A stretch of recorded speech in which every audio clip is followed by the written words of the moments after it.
Hi, I'm Hal Roberts. This is Bridge City News. Here's some of the top stories we've been following. Alberta's Education Minister has more details as to the new measures being put in place to protect kids and staff from COVID-19 in schools. A large rally by AUPE members took place at a long-term care facility in Lethbridge. We will explain why. And with calls for Prime Minister Justin Trudeau's resignation following his recent BC trip, political reporter Brian Lilly gives us his thoughts if our PM will step down. Your nation, your province, your southern Alberta. From the heart of Lethbridge, it's Bridge City News with Hal Roberts. Thanks so much for joining us. Federal workers who refuse to be fully vaccinated by October 29th will be put on unpaid leave.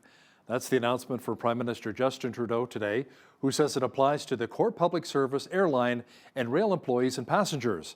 Trudeau says exemptions will be difficult to obtain, and simply having a personal conviction that vaccines are bad will not be sufficient. Prime Minister Trudeau says he regrets visiting BC on a day meant to honour Indigenous survivors of Canada's residential school system. Trudeau's presence in Tofino, BC on the first National Day of Truth and Reconciliation came as a shock after his itinerary initially reported he was in Ottawa for private meetings. Traveling on September 30th was a mistake, and I regret it. The first National Day of Truth and Reconciliation was a time for Indigenous people and non-Indigenous people alike to reflect and connect, think about the past, but also focus on the future.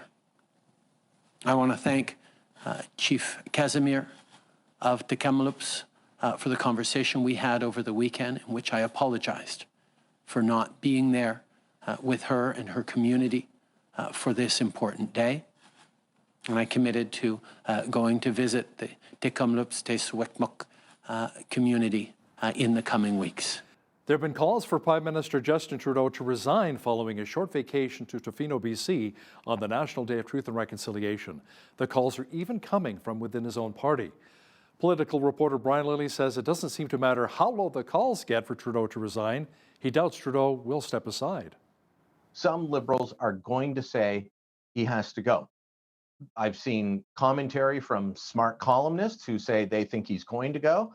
I myself wrote one that said, I don't think he will. I'm not sure what he would do. He doesn't have the options that other world leaders do when they leave. I don't think he's going to have companies banging down his door to sit on their corporate boards of directors. And I doubt he wants to go back to the speaking circuit to be a motivational speaker. So, plus, I think he's a fighter and he wants to stick around. So I don't think he'll go. We'll have to wait and see if people inside his own party say, you know what, your time's up. Catch the interview with the always colourful Brian Lilly coming up after business news. Conservative leader Aaron Otoole says his caucus is united despite MPs voting to give themselves the power to trigger a review of his leadership.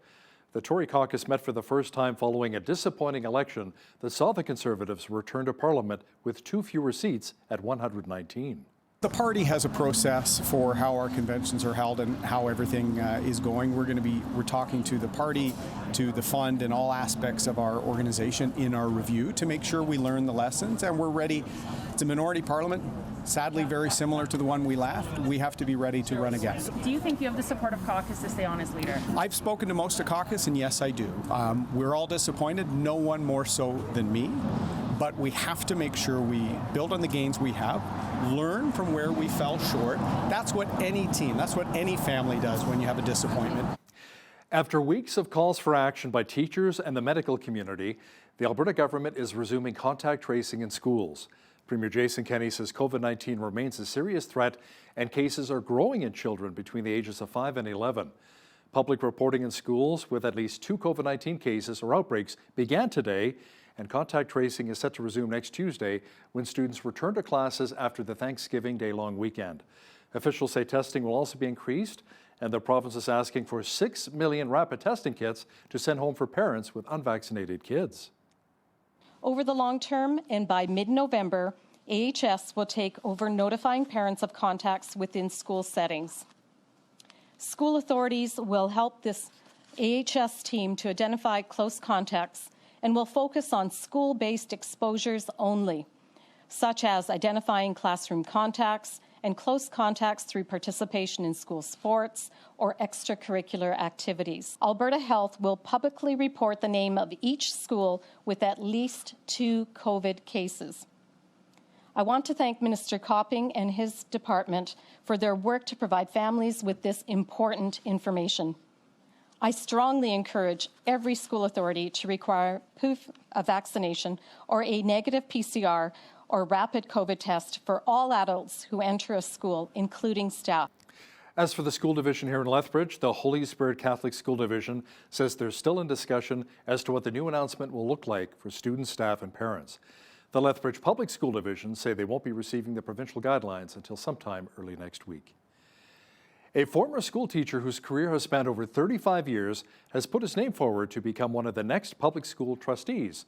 Dan Lee says he wants to increase funding for schools while also rebuilding the K-9 draft curriculum from the ground up. I don't think the new curriculum should be going ahead in 2022. We better put a moratorium on it and we better try to start again. I'm interested in maybe adjusting the busing in Lethbridge. High school kids, they should be able to catch the bus. The city transportation system should be used. This is done successfully in Edmonton, and I think Lethbridge should look into this as well. A large rally was held just outside of Extended Care Fairmont Park in Lethbridge on Wednesday afternoon. As Micah Quinn reports, extended care workers who are members of the AUPE rallied in solidarity to protest cuts to workers' benefits and retirement plans. I don't know what you've been told. We the workers will not fold. We the workers will not fold. Earlier in August, the private home care company Extendicare was proposing to slash Alberta Union of Provincial Employee member wages by 4%. That number has since come off the table, but now workers are facing even more problems. But the offer on the table right now is 3 years of zeros, and the following year is not much better. So again, it's absolutely disgusting what this employer, who makes millions of dollars, that goes to shareholders and managers, off of the backs of these frontline workers. The AUPE says Extendicare is continuing to push cuts to workers' health benefits, dental benefits, and retirement plans. AUPE went on to say that Extendicare is also proposing to slash workers' sick time by 15%. You start taking away their care, you lower the services, you lower the benefits, you lower the wages of the caregivers.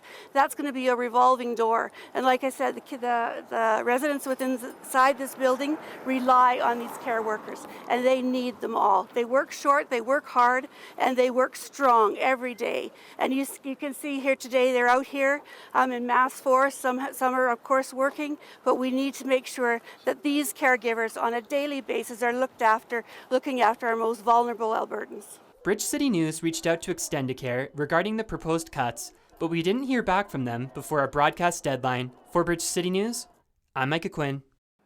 Things are starting to get a little heated in the race for seats in the upcoming Alberta municipal election. As Naveen Day reports, some candidates in Lethbridge are seeing people attempting to sabotage their campaigns. Streets like Mayor McGrath Drive are decked with campaign signs. And with numerous candidates looking to fill seats in council and school boards, there are a lot of signs out there. The city sent out a tweet on Tuesday morning addressing reports from candidates that signs were being stolen. Newcomer to municipal politics, Suketu Shah says that he feels frustrated and targeted. Just in last 2 nights, I have found more than 50 of the signs which were damaged, cut. Like, I do understand we live in Windy City, but then if there are like 90 signs in a line, and only 5 of Suketu's signs are cut in half, how does that go? Shaw says the cut lines on his signs are indicative of a knife being used to damage them. Blaine Higgin, who is no stranger to campaigning, says that vandalism to campaign signs is something to be expected, but he adds that this time around, it's different. We've had now hundreds of signs, I'm talking hundreds of signs that have been stolen. Like they're taken, they're not even there to pick up again. Either that or slashed with knives where they're cut in half, or any of my other banners and stuff, face cut out of it with an X-Acto knife, banners stolen, and they're hundreds of dollars too. It's just very different this year, and it's very frustrating. Shaw estimates the damage to his campaign property is in excess of $2,000. Higgins says he is out over $4,000. For Bridge City News, I'm Naveen Day.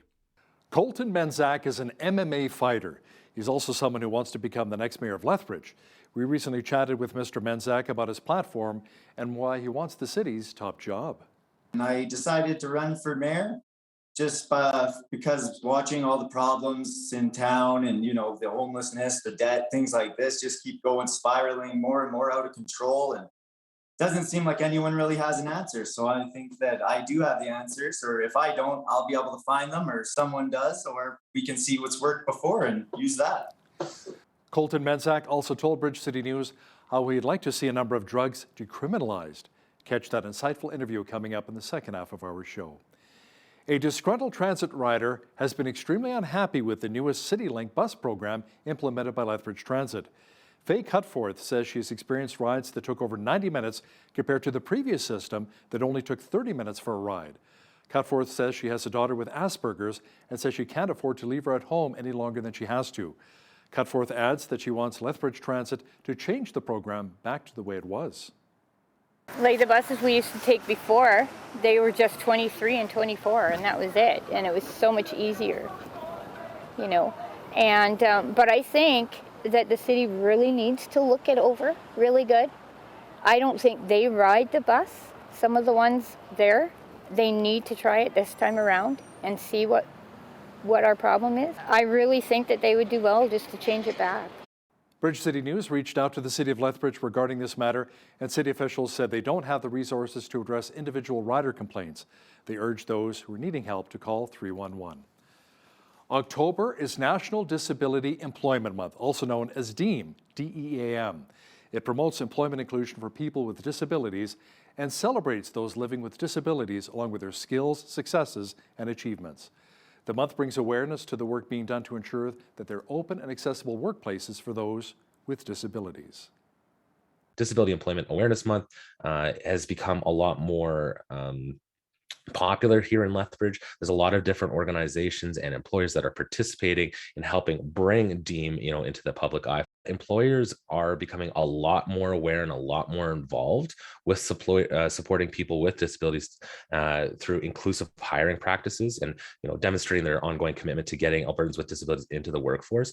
So there is a lot of willing workplaces out there, and that's not something that even existed even 10 years ago, right? We're continually progressing and getting better about that. Other organizations around Lethbridge are also helping raise awareness of DEAM, including Lethbridge College, Volunteer Lethbridge, and the Lethbridge Chamber of Commerce. This is Fire Prevention Week. It's a time to review and learn about safety tips in case of an emergency.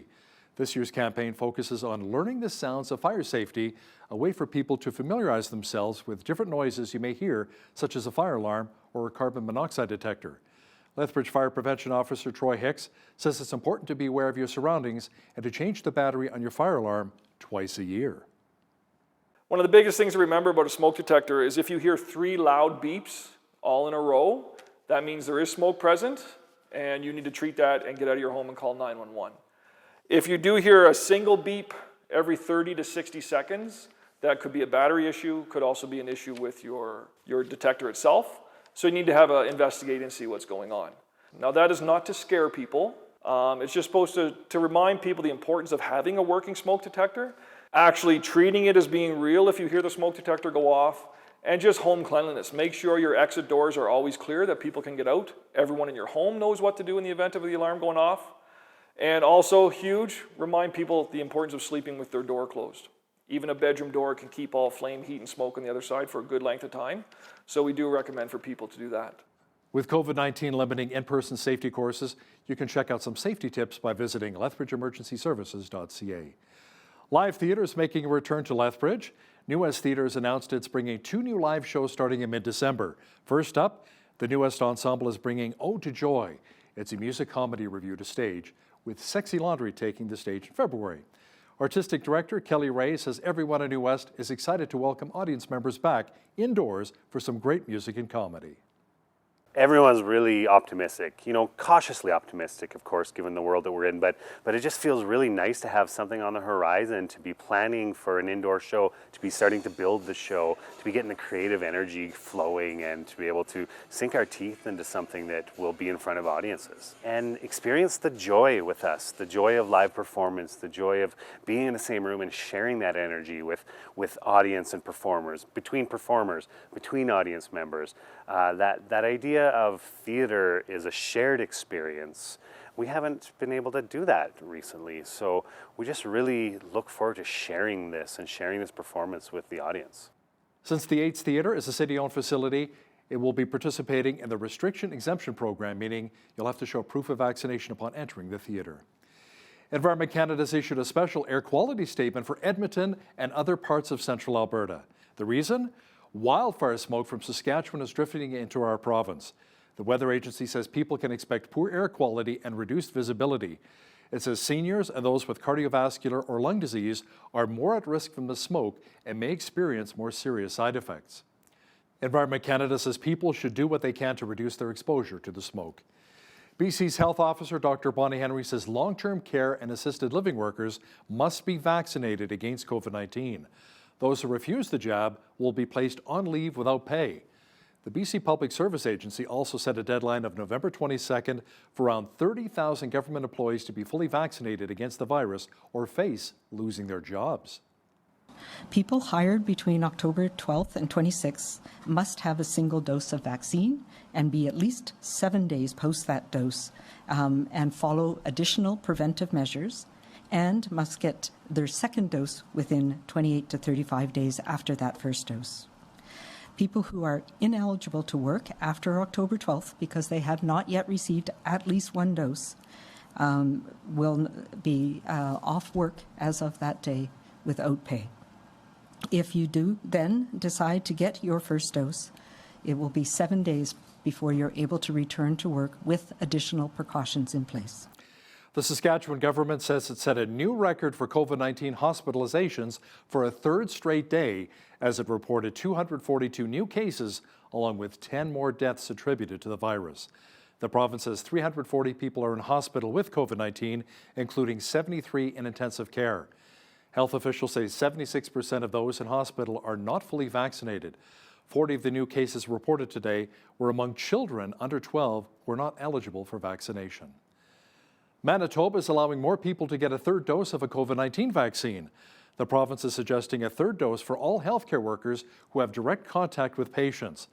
The province is allowing anyone who has received only the viral vector vaccines, such as Oxford AstraZeneca, to get a third dose of either Pfizer or Moderna. Health officials say the third dose should be given at least 6 months after the second. A man who was known as the Zodiac Killer in the 1960s has finally been identified.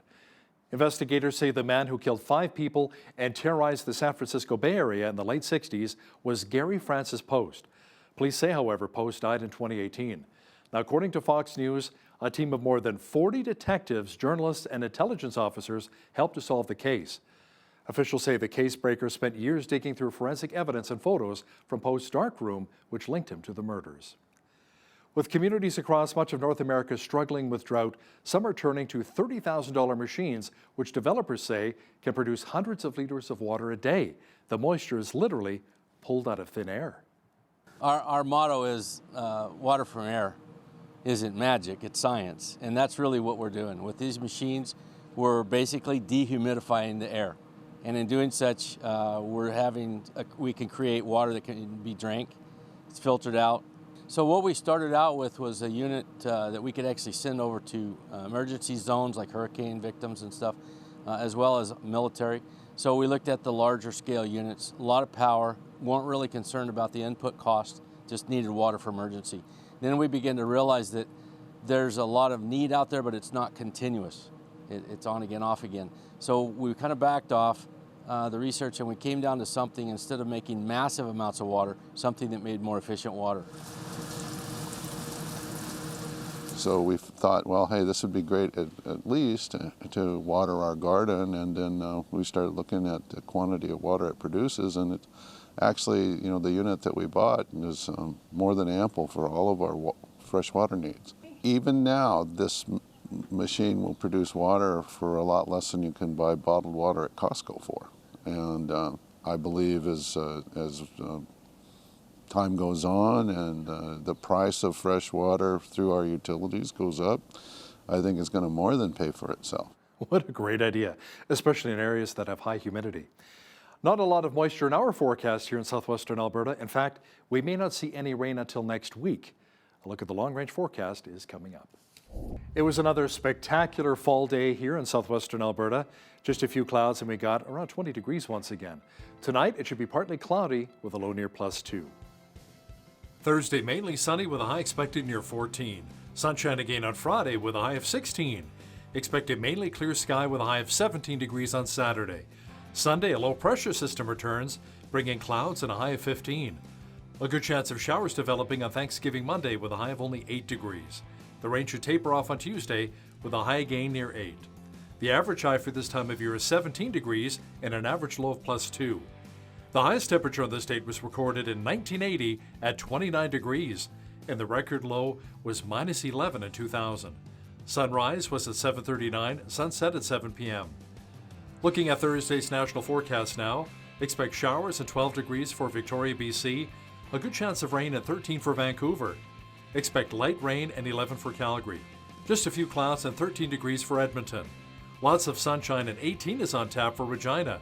Sunny and 16 for Saskatoon. In Winnipeg, it should be mainly sunny and 27 degrees.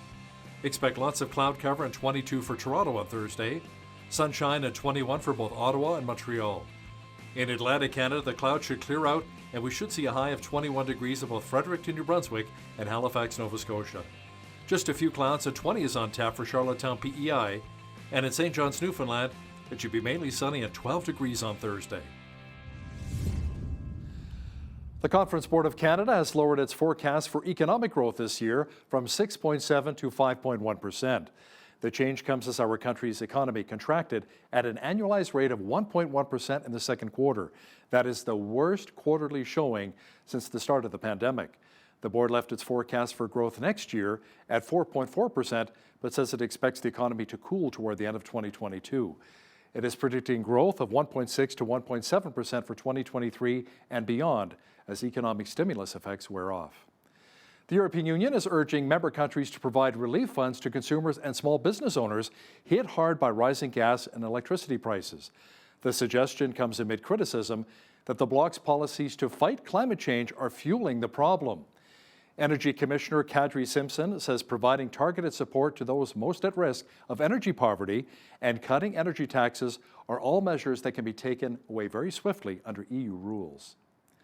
Financial markets have been quite choppy for weeks as investors try to gauge how the economy will continue to recover from COVID-19, inflation, and higher energy costs. Analysts say they expect the final quarter of the year to be quite positive. Well, the market is still doing very well when compared with all other calendar years since World War II, and it's also followed a fairly similar pattern. We had a very strong first half of the year, strong enough that it's now in the top 20 since World War II. But that typically points to a lackluster third quarter, which is exactly what we got. A slight advance that was topped off by a negative September. And now we're into October, which traditionally is quite a volatile month, but ends up being among the top 50%.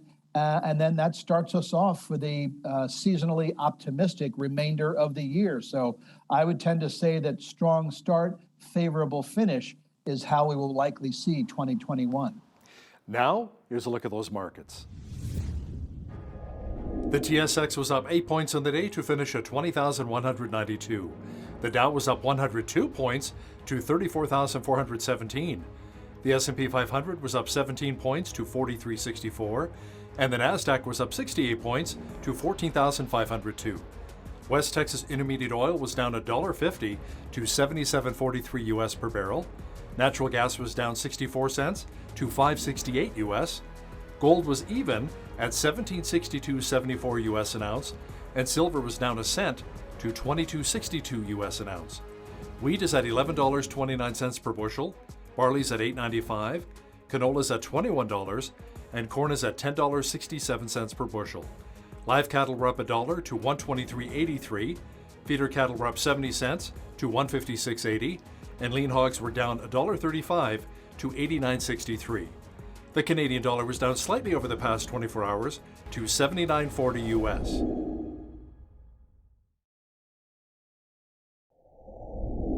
Recapping one of our top stories this hour, after calls for action by teachers and the medical community, the Alberta government is resuming contact tracing in schools. Premier Jason Kenney says COVID-19 remains a serious threat and cases are growing in children between the ages of 5 and 11. Public reporting in schools with at least 2 COVID cases or outbreaks began today, and contact tracing is set to resume next Tuesday when students return to classes after the Thanksgiving long weekend. Officials say testing will also be increased, and the province is asking for 6 million rapid testing kits to send home for parents with unvaccinated children. There are calls for Prime Minister Justin Trudeau to resign following his recent trip to Tofino, BC during the first National Day of Truth and Reconciliation. But will he? Political reporter Brian Lilly will give us his thoughts next. But first, here's a look at what's happening in and around your community. Here's today's Bridge City News community calendar. The City of Lethbridge's Fall Leaf Collection Program is now underway. Between October 4th and November 12th, residents can call 311 to request an appointment to have their bag leaves picked up. Residents are asked to put leaves in paper yard waste bags, as the leaves and bags will be composted together, reducing landfill waste. There's no limit on the number of bags set out for collection, but filled paper bags must not exceed 25 pounds each. Residents can request up to 2 collections. For more information, visit lethbridge.ca/fall leaf collection or call 311. The Lethbridge Senior Citizens Organization is looking for volunteers to take part in their Drive Happiness program. This program is to help seniors in our community who are facing extreme loneliness due to lack of accessible transportation. Volunteers will drive clients to their medical appointments, pick up groceries, and take them to important life activities. If you're interested in this opportunity and for more information, call 403-332-4320 or email volunteer@volunteerlethbridge.com. And that's your Bridge City News community calendar. Many Canadians are still wondering why Prime Minister Justin Trudeau would go on a holiday in Tofino, BC on the day of the inaugural National Day of Truth and Reconciliation. To discuss this in more detail is political reporter Brian Lilly. Now, Brian, the PM brought forth the day of reflection to honor many in our Indigenous communities, but instead of being at a ceremony which he was allegedly invited to in Kamloops, he flew right past Kamloops on his way to Vancouver Island. Yeah, it was bizarre. You know, it was a colleague of mine, Brian Passafume at the Toronto Sun, who broke the story, because Brian is, let me give you the backstory here. He's an aviation geek, and he sits there with browser windows open, tracking flights all the time. He tracks military flights, government flights, and he has an alert for the Prime Minister's plane being in the air. And at 8 o'clock in the morning, ping, it goes off. It says the PM's in the air. And Brian told me, he said, I'm watching it. And I said, oh, it's heading west. He must be going to Winnipeg for a ceremony for the National Day for Truth and Reconciliation. When he bypassed Winnipeg, he thought, okay, well, he's on track to land at Regina. Maybe he's going to Regina and then down to the Cowicess First Nation. Again, bypass that. So he thought, must be Kamloops. Once he passed Kamloops, he thought, don't tell me he's going to Tofino. And of course, that's where he landed. And, you know, a lot of Liberal supporters upset that we would dare report, that any media would report, that the Prime Minister was in Tofino at an $18 million luxury mansion dubbed a surfer's paradise by the realtor that's trying to sell it. But he created the day. He created the day, and then he did a dishonor to it. With his actions, Hal, he turned it from a day of reflection into the Indigenous long weekend. So that you may as well just say to your buddy, so what are you doing for the Indigenous long weekend? Going to a cottage? Like, want to go surfing? It was that type of reaction. And it's mind-boggling that he thought he could do it and get away with it. He has since apologized to First Nations leaders. He said he will visit Kamloops soon. You know, that apology only came because he got caught. And quite frankly, Al, I'm shocked the reaction is what it was. I thought that this is something that conservatives would be upset about, that Liberals would say, oh, it's great, don't worry about it. And a lot of other Canadians would shrug. No, it was near universal condemnation of the Prime Minister's actions. And the few people that were sitting there saying, well, a man deserves a holiday, sure, but He could have left the day after. He could have stopped for a couple of hours in Kamloops on his way to Tofino. And I will add this. He took a vacation in the Muskokas just before the election was called. So he goes to Ontario's cottage country for a week before the election, calls the election that nobody wanted, then takes another vacation right after the election. We pay a pretty penny for a beautiful cottage in the Gatineau Hills, just across the river on the Quebec side from his official residence in Ottawa. It is a private lake with everything a man and his family could want. Why didn't he go there? So many questions, so many problems with this trip. Now, Brian, with this latest trip to British Columbia and Tofino, will Trudeau face calls to resign as Prime Minister? I don't know. I mean, my answer would be he should, but my answer is always that he should resign. I will say this, I said nearly universal condemnation.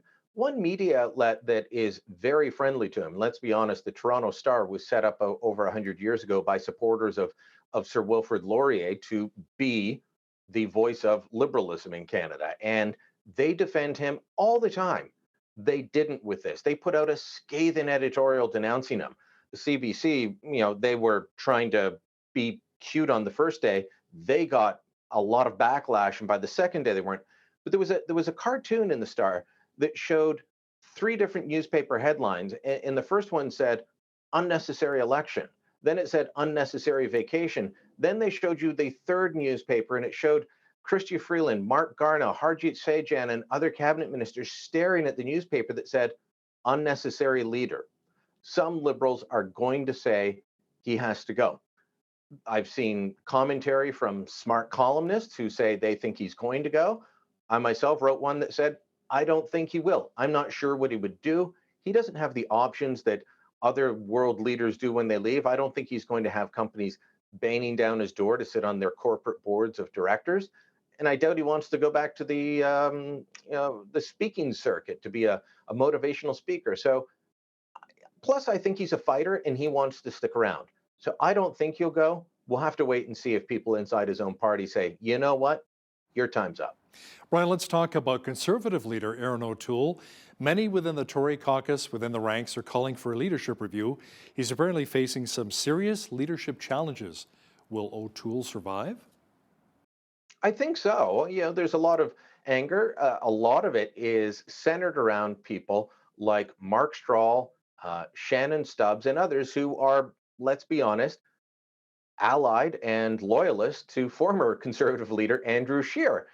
This is the old story in politics, different factions battling it out. And Erin O'Toole has to figure out how to heal those wounds and move forward. There was a caucus meeting on Tuesday, and as he put it, this was the first time he's ever been able to have his whole caucus in one room because of the pandemic. But they had an in-person meeting. They voted for 4 different motions, 4 different rules that are part of the Reform Act, including one that would allow party members, caucus members specifically, to attempt to vote him out. Now, that doesn't mean that they will. It just means that the party has allowed these rules to go on, just like they did. They voted in favor of them after the 2015 election and after the 2019 election. This is part of the Parliament of Canada Act now. Parties have to say they will either follow these rules or not by a vote. So O'Toole, if he's going to be removed, would have to have 20 MPs sign a letter with their names on it and send it to the National Caucus chair. You need at least 20 MPs. If you get that, well, then you can go forward and have a secret ballot vote. So that's several steps away. Andrew Scheer did not face that. They voted in favor of these same measures after the 2019 election, but he didn't leave because of a caucus vote. Andrew Scheer left of his own volition because eventually he said, as he told me sitting in his office, Brian, I don't have the fight left in me. He was facing a lot of leaks and problems. There was the whole school expenses scandal, and he just decided, you know what, I'm done. I don't think that's the mindset Erin O'Toole is in. And so far, all they've been able to find is that for August and September, I think it was, of last year, the House of Commons paid his mortgage at a suburban Ottawa home, even though he'd been elected leader. He repaid that once they figured it out a couple months later, and he'd moved into Stornoway. So a big difference between several $1,000s over several years or $4,000 over 2 months. Now, some political pundits say it wouldn't be good replacing Otoole, since that would really make for what, 3 party leaders over the last 3 years? Wouldn't that really hurt the party's credibility? I think it would. Yeah, I mean, there's others that have argued, and they've said, look, we should move to an American style primary system. You get one shot, you want to run again, you can run again, but you have to run in a primary. I'm not sure Canadians are ready for that. As Michael Chong, who's being very vocal in his support of Otoole, said to me, he said, Stephen Harper had about 2.5 years to prepare for his first election, and he didn't win. Andrew Scheer had about 2.5 years to prepare for his first election, and he didn't win it. Aaron O'Toole had 11 months before between when he won leadership and when the election was called, in the middle of a pandemic, and he came close but didn't win it. Sean says it would be wrong. Let's do the full review. I'd agree, do a full review, but it has to be more honest, Hal, than the analysis that was given out. There's a place here in Toronto called the Albany Club. It's a conservative private club. They held an event on Tuesday as well. The same day the caucus meeting was being held with campaign insiders, giving an analysis of what went wrong. It wasn't overly truthful. It was all outside forces. That's not the case. The review has to be blunt. It has to examine everything. What went right? There was a lot of good things in this campaign. What went wrong? And then move forward with lessons learned. Brian, now that the 2 Michaels are home, Michael Spavor, Michael Kovrig, what does this mean for the future of Huawei in Canada's 5G network? I don't see how the Trudeau Liberals could approve them, but the Prime Minister has not said that he is going to ban them yet. He absolutely should, and I think eventually he will. In fact, I've spoken to people who believe that it was part of the agreement to get the 2 Michaels back, that, yeah, you'll release them to us, but we are banning Huawei. Here's the problem. Huawei is already a major component of networks across the country, whether we're talking Bell, TELUS, Shaw, SaskTel. It is a major component of their existing systems. In some cases, it's as much as 90% of certain carriers' networks. It will take a long time to replace that. And of course, it has to be replaced because over time, parts wear out and you're constantly upgrading and repairing. But it's already in the system. This idea that we're going to ban it when it's so integral to what we have is hilarious. This decision should have been taken years ago, even before Kovrig and Spavor were kidnapped. The fact that it wasn't shows why our allies don't trust us on the issue of China anymore. We have been too weak, too compliant, too afraid of the Chinese government. So it will happen eventually, is my belief, but it doesn't really matter in the grand scheme of things. The Trudeau Liberals actually helped our energy sector recently a little bit, invoking the 1977 pipeline treaty to help save Enbridge's Line 5 pipeline, which runs through, I believe, Wisconsin, Michigan, and Ontario. Brian, will invoking this treaty really help save the pipeline? It could, because my understanding of how this treaty works is that it forces the issue to move from a decision of the Michigan government, and the governor of Michigan, a Democrat, has been quite outspoken that she does not want this pipeline to continue, even though her own departments, her own bureaucrats and officials have been green lighting the process of replacing the pipeline and fixing it underwater as it goes through the Straits of Mackinac at the top of Lake Michigan. She's been fine with that, or her officials have been, but politically she is against it. This moves it up towards the Biden administration and the White House and whichever officials he has. That doesn't guarantee, though, Hal, that this will go through. I mean, we have to remember one of his first acts in office was vetoing Keystone, which Donald Trump had approved and Barack Obama had not approved, and it was a political football. The Democrats are anti-oil for a couple of reasons. One, it helps their energy industry. The Americans have increased their own production of oil, especially also shale gas, over the last decade. From when these projects first became political issues, the American production of oil and gas has gone up tremendously. So stopping us helps their industry. Secondly, the Democrats raise an awful lot of money from environmentalists who don't seem to realize that under Democrats, American production of oil and gas has gone up. So environmentalists donate to the Democrats, and they do a nudge and a wink and try and shut us down in order to say, see, we're stopping big bad Canadian oil. So it helps, but it's not a slam dunk. We have to be hopeful, though, because it's jobs in Western Canada, but it's our ability to heat our homes and drive our cars here in central Canada. That's what's at stake. Brian, the Trudeau Liberals are looking at plans to bring in a national vaccine mandate for all workers. Now, given that both health and most workplaces are provincially regulated, how would this work? Well, it's something that they were looking at in the spring, and hopefully they've walked away from it. It's difficult to tell. These were documents that were unearthed and released by the media. It showed that they went through the process of saying, how are we going to do this? And what they would have to do is declare that this was something in the national interest, which would still require negotiations with provincial and territorial governments. Look, the overwhelming majority of Canadians are vaccinated, either first shot or second shot. It's here in Ontario, I can tell you it's over 86% of eligible people have their first shot, and over 80% have their second shot. And people continue to show up and get vaccinated. So I don't think we need this heavy hand, but it is shocking that the officials working for the Trudeau government did look into this. Federally regulated workplaces only account for about 10% or less of all employees of all workplaces. Most of us work in areas, outside of broadcasting, trucking, banking. Those are federally regulated. But me, an ink-stained wretch, I'm in a provincial workforce. If you're in most offices, you are in a provincially regulated system. So it would be incredibly difficult for them to do this and would create an incredible backlash. Doesn't mean they wouldn't, just probably why they did walk away from it back in the spring. Political reporter and Toronto Sun columnist Brian Lilley, thanks again for your time today. Thank you, Hal. October 18th, we'll see municipal elections taking place across Alberta. Joining us now today is Colton Menzak. He's one of the several candidates in the Lethbridge mayoral race. Welcome to Bridge City News, Colton. Hi. Now share a bit of who you are and why you decided to run for mayor. Well, I was born and raised in Lethbridge. I've lived here my whole life. I grew up playing team sports and working for my grandpa's local construction company. After I was done high school, I graduated from LCI. I worked on a drilling rig for 10 years and I fought mixed martial arts fights.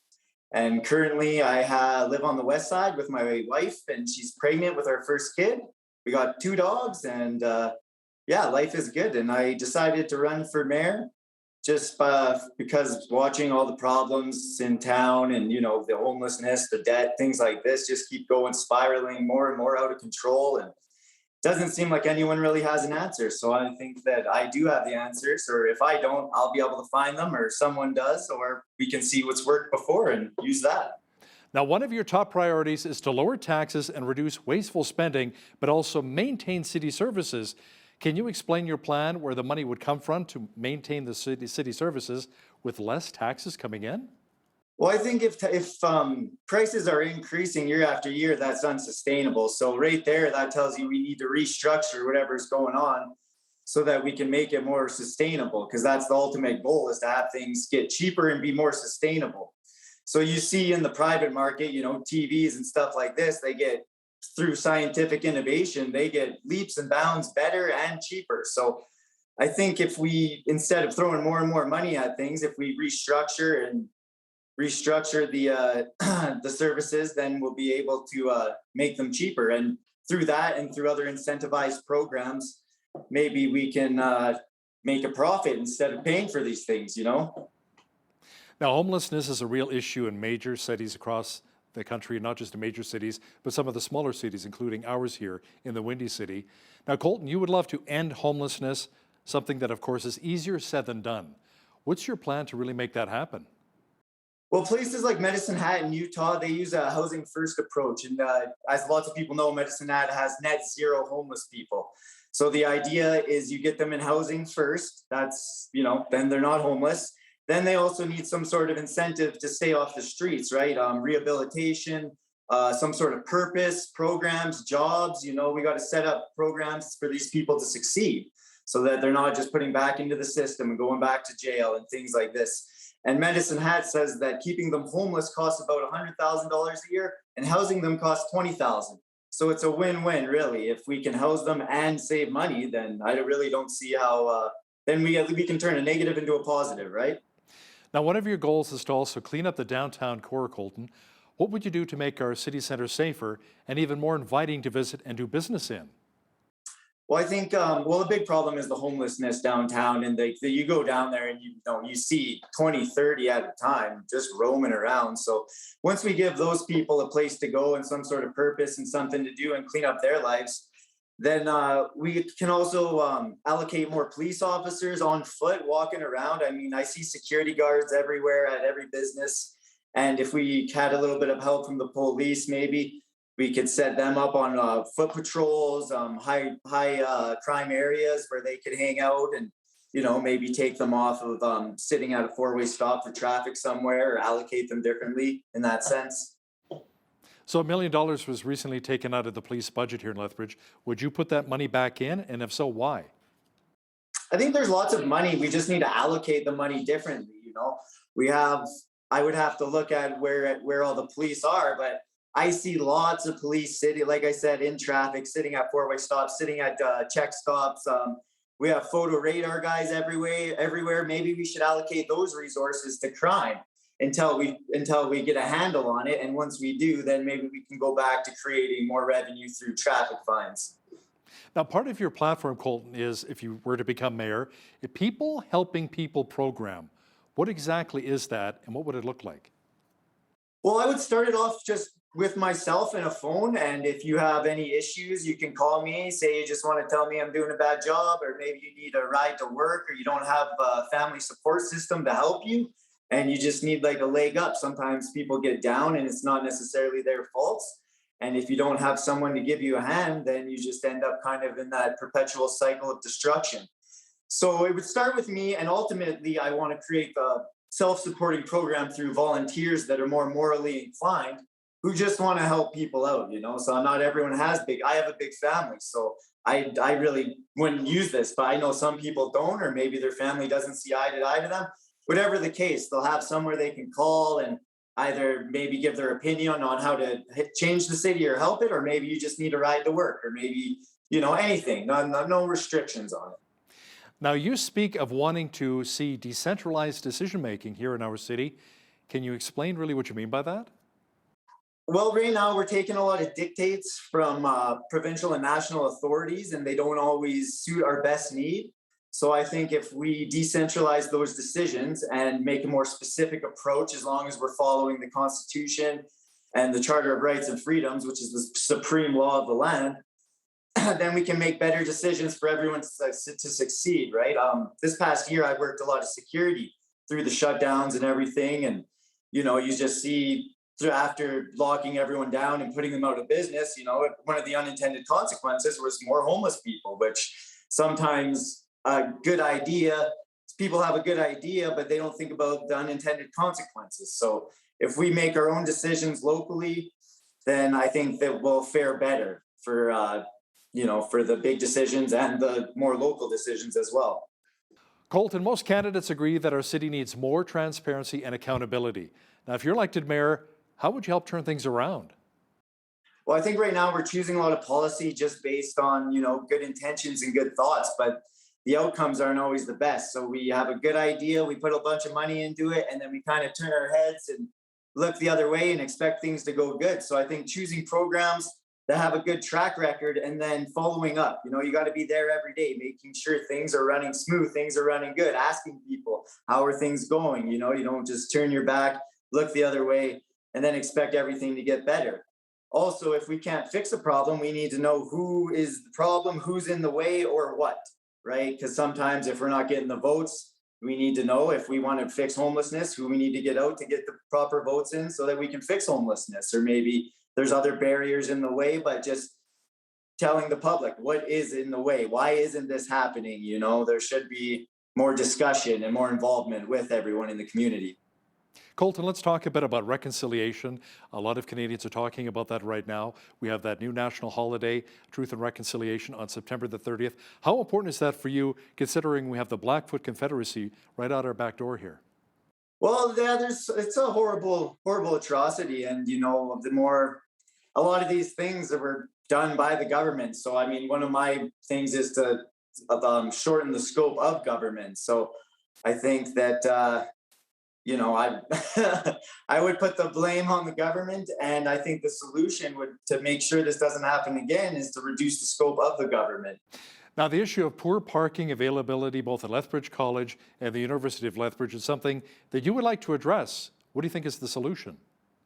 I think between the parking officials, they're giving away lots of tickets. We need to try and reduce that, because those are our entrepreneurs. Our children are, you know, our kids from 18 to 25. We want them taking risks, and it seems like we're drowning them in debt and tickets. And if we could maybe reduce the traffic fines and then build some infrastructure. I mean, we have lots of land in this country. We could easily build more parking lots, or, you know, two-story structures, get some funding provincially. I know there's lots of funding for electric trains, but there doesn't seem to be too much for parking for the university and college kids. So I'm sure we could find the money somewhere, and there's lots of land. We can make more parking. And I know there's also charge for parking. So if we could talk to whoever's in charge at the college or universities and try and maybe give them a break, and you know, just make enough parking so they can park there and educate themselves, instead of them having to run around and try not to get fines and then have to deal with fines while going to school. I know that must be tough.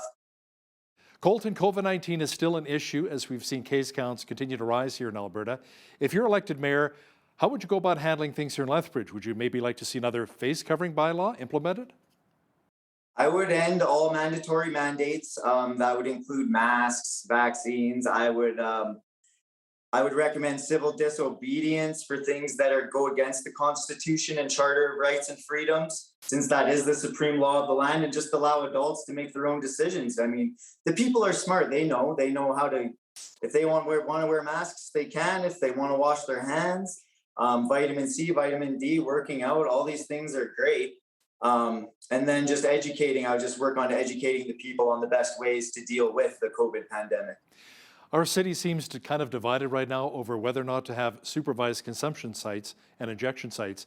How do you see things? Should our city maybe set up another permanent SCS, or is there a better way to reduce the drug use and crime here in our city? I think the police policies and laws that they're enforcing ultimately dictates the crime. So you see places like Portugal, where they decriminalized all drugs. They have less drug use. It's cheaper because you're not sending drug addicts to jail, and they're using a rehabilitation approach, and the addicts are getting better at a faster rate. Children are using less drugs, and just across the board, it's better in every way. So I think we need police to get on board and stop treating these people like criminals. We need to stop prosecuting petty amounts of drugs, decriminalize all small amounts of drugs. I mean, they're doing the drugs anyway. The more we're attacking it, the more that we find them, the more they go into jail and get in this perpetual cycle of destruction. And that's not good for anyone. I mean, the people are shooting up in the streets. So the war on drugs is an obvious failure, and it's not working. It's just prohibition 2.0. So I think we need a more compassionate approach. So you believe that we should have a permanent SCS set up once again in our city? Maybe working your way towards the 4 pillars, including intox and detox beds? Because some people that had a problem with the original SCS were saying we were just enabling. That's all. There was no real good solution there. I mean, I would prefer rehabilitation centers, housing, and then, I mean, if you have your own house, anything you want to do inside your own house is fine. A bar is essentially a safe consumption site, so it's not that much different. But if we can get these people on their feet, rehabilitated in a home where they're functional, people are going to do drugs no matter what. We're not going to stop that. But yeah, I wouldn't support anything downtown in the core of the center, but if we could build facilities, more on the outskirts of places where there's not businesses right beside to be distracted, and then use a more rehabilitation approach, and then housing, and then go from there. Colton, many see small businesses as the backbone of the Canadian economy, in particular right here in Alberta. What would you do to improve the business climate for business people? Many have struggled during the COVID-19 pandemic. Firstly, I would reduce taxes. That's the biggest thing, is saving people money. Secondly, I would promote civil disobedience. If the government wants you to enforce things like masks or shut your business down, that goes against the Constitution and the Charter of Rights and Freedoms. So I would recommend businesses just stay open and carry on business as usual. the whole crime situation, I mean, we have security at business at all these places in town. I think we need to allocate more police officers to the high crime areas to maybe just sit outside businesses and have their appearance known, right?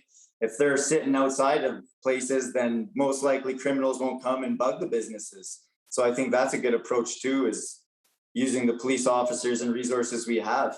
But ultimately, we can't be hurting them with all these mandates. I mean, mandate after mandate, the businesses are hurting already. And I know lots that have gone under, and lots of people tell me that if they shut down again, they will go under. That'll be it. So, I mean, we can't keep doing that. And I don't think we can do it even one more time. I wouldn't support any lockdowns or anything like that. So Colton, bottom line, brass tacks, why should our viewers vote for you on October the 18th to become the next mayor of Lethbridge? Well, Albert Einstein said that you can't solve any problem from the same state of consciousness that it was created in. And I believe that all the other candidates are kind of have the same ideas and the same philosophies. And I'm a little bit different. I see things a little bit differently. They're more than likely all into forced coercion. I'm more of a volunteerist. I like to concentrate on a more broad spectrum analysis, you know, looking at economics, philosophy, psychology, everything together, seeing what happened in the past, using history as the best marker of what to do, because nothing is new under the sun. Everything's been done. So we can see exactly how to change things for the better. We just need to do the proper things that have worked in the past.